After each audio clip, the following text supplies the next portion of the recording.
segmen, ini channel, ini customer. Nah, channel ini yang kemarin diajarkan juga. Katakanlah jualannya kemana gitu.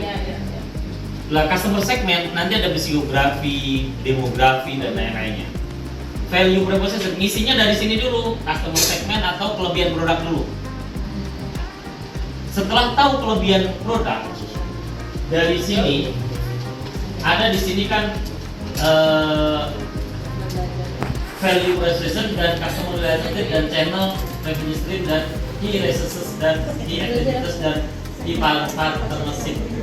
Nah, nanti kalian kalau bisa ditempel begitu setelah mengerjakan Senin itu kan harus selesai ya. Bisa lah cerita lagi kan, seneng cerita kan. Harus cerita satu-satu lagi karena kalau kayak gini, oh nanti aku bawakan, biasanya kita ngisinya pakai apa itu, post-it. Nanti kita minta. Jadi post-it itu kenapa ditempel satu-satu? Nanti kalau salah kan diganti lagi, kalau nggak ditambah lagi. Jadi di customer segmen post-itnya kayak gini gitu, yang warna-warni gitu. Itu kan bisa dibuka, ditempel di atasnya.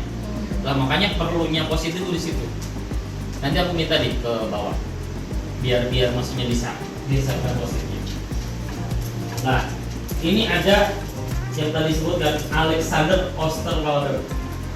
Ini sebenarnya dari penemunya awalnya ini sebuah tesis.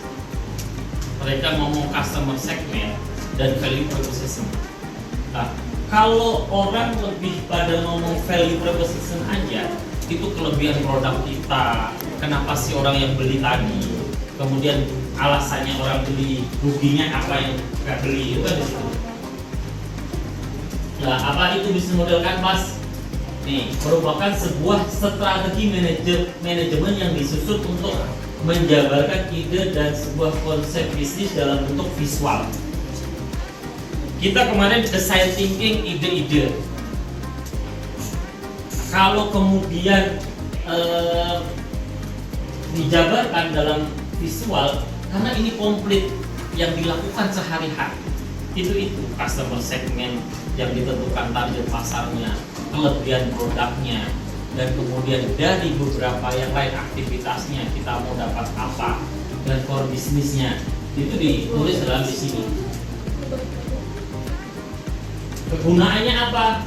Nih, membangun relasi konsumen. Ini penting untuk membangun relasi konsumen. Dengan konsumen kita tidak lari ke pesaing. Nah, kita membangun relasi karena ada customer relationship dan channel dan lain-lainnya. Makanya yang pertama, kita bisa membangun relasi dengan konsumen. Kita lebih enak karena customer segmennya, demografinya, dan lainnya ditentukan. Meningkatkan penjualan. Karena ketika strategi marketing selalu kita satukan melalui ini, diharapkan target penjualan tercapai. Karena ada customer segment, ada channel, ada customer relationship, memiliki tujuan untuk meningkatkan penjualan. Itu ngomong pada strategi. Makanya nanti ada di kolom-kolom ini ada strategi dan lain-lainnya. Nah, itu bisa ditentukan di situ. Nah, ini menghadapi pesaing. Ya, yang tidak kalah pasti namanya bisnis. Ada nggak pesaingnya? Ya. Nah, ini menghadapi apa? Kita biar tahu kelebihannya dan kekurangannya kita.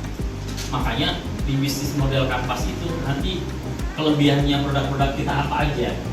Ya, kita akan membangun bisnis yang kokoh dan menghadapi pesaing. Kita akan lebih kuat dan lebih enak. Bagaimana nanti? Karena kita selalu alasannya apa, kelebihannya dan lain-lainnya. Memastikan bisnis berjalan. Ada namanya key activities. Katakanlah aktivitasnya apa setiap hari. Katakanlah kalau customer ada yang melayani pelayan kita, ada yang kalau memang produksi apa aja. Dan nanti bisa dikontrol dengan satu lembar itu.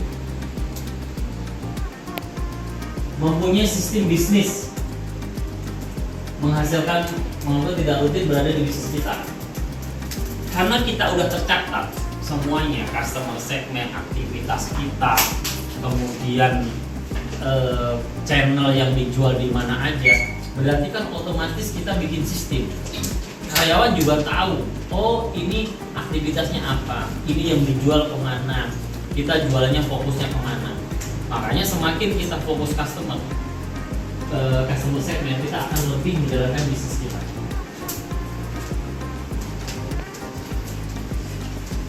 Nih kayak gini nih. Ini yang versi plusnya ya. Ini yang aku ceritain yang tadi. Ini kalau di atas itu ngomong otak kanan, yang di sini ngomong otak kiri. Otak itu kan dibagi ya. Kalau otak kanan, otak kiri itu lebih pada perhitungan, imajinasi dan lain-lain, itu pada otak kanan. Nah kemudian yang paling kiri, customer segment, customer relation dan channel, ini ngomong pada strategi. Nanti dibagiin habis sholat Jumat. Kemudian value proposition itu ngomong pada sistem. Nah, people bisnis itu kan kita menjalankan bisnis itu kan kita cari orang dong. Iya. Nah, itu pasti ngomong di situ. Kita ada di karyawan kita, partner kita siapa. Ketika bisnis pasti ada supplier. Kamu kan nggak mungkin produksi sendiri kan? Kamu butuh supplier kan? Sabila kalau bisnis butuh supplier nggak? Tepung. Apa lagi? Gula sugar, coklat, apa? Coklat chip. Itu pasti dari supplier kan? Kalau enggak belinya kemana? Kalau Vina produksi baju, kerudung dari suppliernya mana? Ada suppliernya kan? Ada yang jahit kan? Ada yang ngerjakan. Nah, itu semuanya masuk pada people key activities. Nah, kalau dibagi lagi, kita paling ujung strategi. Strategi itu strategi menjual, strategi channel, dan itu strategi marketing. Kalau di tengah itu pada sistem, kalau di paling ujung pada people. Nah, disinilah kemudian nanti akan dipelajari nanti misi 11 satu-satu semuanya 9 kolomnya. Nah, kemudian ada lagi tambah baru. Kalian cari kalau bisnis itu cari benchmark. Benchmark tuh enggak? Benchmark itu bisnis yang kalian tiru apa? Kalian tuh kayak pengen apa gitu. Katakanlah baju pengen kayak punya Dian Pelangi, punya siapa itu yang merek-merek terkenal katanya, kan banyak artis-artis atau merek-merek yang apa? Yang merek-mereknya mungkin yang ditiru pasti lihat-lihat itu kan ada. Jadi kita bisa menduplikasi beberapa hal. Contoh kalau kamu seni, yang pengennya apa? Kayak siapa contoh kayak gitu? Ada nggak yang pengen role modelnya? Ya Arjong contoh kayak gitu. Kalau tentang Mustafa produknya kayak siapa? Pengennya maksudnya produk tuh laris jadinya kayak siapa? Kayak kue contohnya, kuenya kalau laku banget itu kayak punya apa? Suppliernya katakanlah masuk di restoran, masuk di kemas di mana-mana, kemasannya bagus, kan bisa juga kan? Oleh-oleh contohnya kayak gitu kan? Lah itu banyak dipelajari. Kalau dimsum, kayak dimsum siapa? Siomay ya jadinya. Oh siomay apa? Pernah nggak lihat siomay yang enak banget gitu?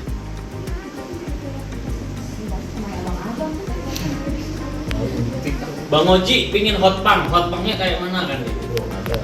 Hah? Bisa. Iya. Ada dari 180. Jadinya gimana? Jual website apa itu? Hah? Hotpang. Hotpang bisa. Nah, banyak gitu kan?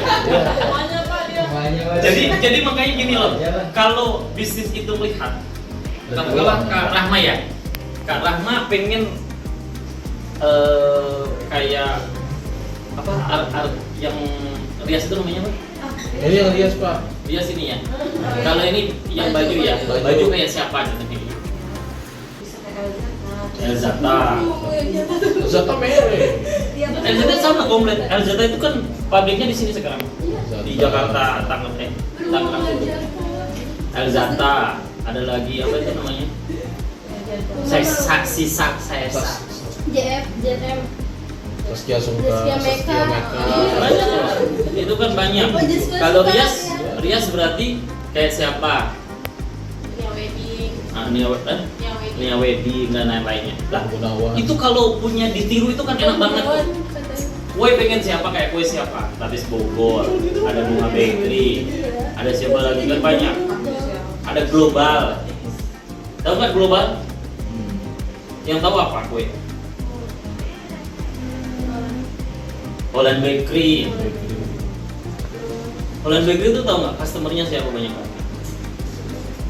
Perusahaan. Yang seminar. Jadi acara. dia itu nggak terlalu ngandelin dari berapa orang. Makanya kalau kita seminar perusahaan besar-besar, satu paket untuk Holland Bakery. Iya kan? Makanya dia orang-orang kok ini bertahan terus gitu. Padahal sepi Pak ya. Udah sepi kayak gitu. Tapi jangan salah, sekitarnya itu karena udah kan variasi nih. Ada yang murah, ada yang mahal. Dan dia kue juga ada loh. Ada. Kue ada loh itu. Banyak kuenya, kue pasar juga. Nah, kue pasar kan ada juga tuh. Roti dan lain-lainnya. Nah, coba siapa lagi bisnisnya? Kamu pengen kayak siapa? Kalau merek teh tadi. Ada Nah, Dewa Eka. Tapi pengen istrinya hadiahnya kadang 100.000 per merek minuman. Milih semuanya. Kalau itu sekarang ada sendok, ada piring. Jadi kayak di api itu mau makan. Jadi itu gini loh. Begitu semakin tambah kayak gini. Karena orang dari ukur populasinya. Yang datang baru enaknya tuh di sini. Satu udah ada api kemana? Apa itu gak survei? Ada tempatnya. Tapi sebaliknya banyak masalah juga. Yang punya itu kan franchise daripada dibuka orang. Saya buka ini mana? Ada satu orang punya 100. Satu yang ada punya 10. Dia akhirnya soal properti tetapi yang punya franchise sama orang. Yang punya untung. Berapa franchise-nya kalau ingin punya? Kalau semuanya itu ke 2,2 kan. Kalau udah pemerintah mana 1,2. Siapa yang pengguna apa-apanya? Nah, Kalau dulu di tempat misalnya dia ini proses 5 tahun. 7 tahun. Dulu ada 5 tahun dulu. Setelah 5 tahun, rasanya mau lanjutin lagi, nggak mau lanjut lagi. Itu semua barang apa yang ada di sana itu di franchise. Iya, kan tokonya bisa diganti. Iya. Tapi kalau 7 tahun kemudian kita tapi kalau disewa itu lahannya tokonya punya tanah. Itu punya. Kita semangat gak gitu? Kalau kita nggak ada kompetitor, berarti kan usahanya juga nggak ada ini. Di anjing kalau kita ada nggak? Paling kalau antar distributor aja sih. Lah ya berarti ada kan? Yang lebih gede jualan ini yang elektronik ada kompetitor. Banyak kan? Nah iya. Makanya kan tergantung itu. Bang Udin ada saingannya banyak kan? Pasti banyak. Gak usah Uki. Ya pasti semuanya bisnis ada yang kayak gitu deh. Nggak ada bisnis yang kemudian berjalan lurus dan lain-lain. Nanti ngerjainnya nanti tapi ya minimal di gambar dulu deh. Nah, nanti diisi ini nama usaha. Kok kamu nggak jadi LBH kenapa? Nggak apa-apa.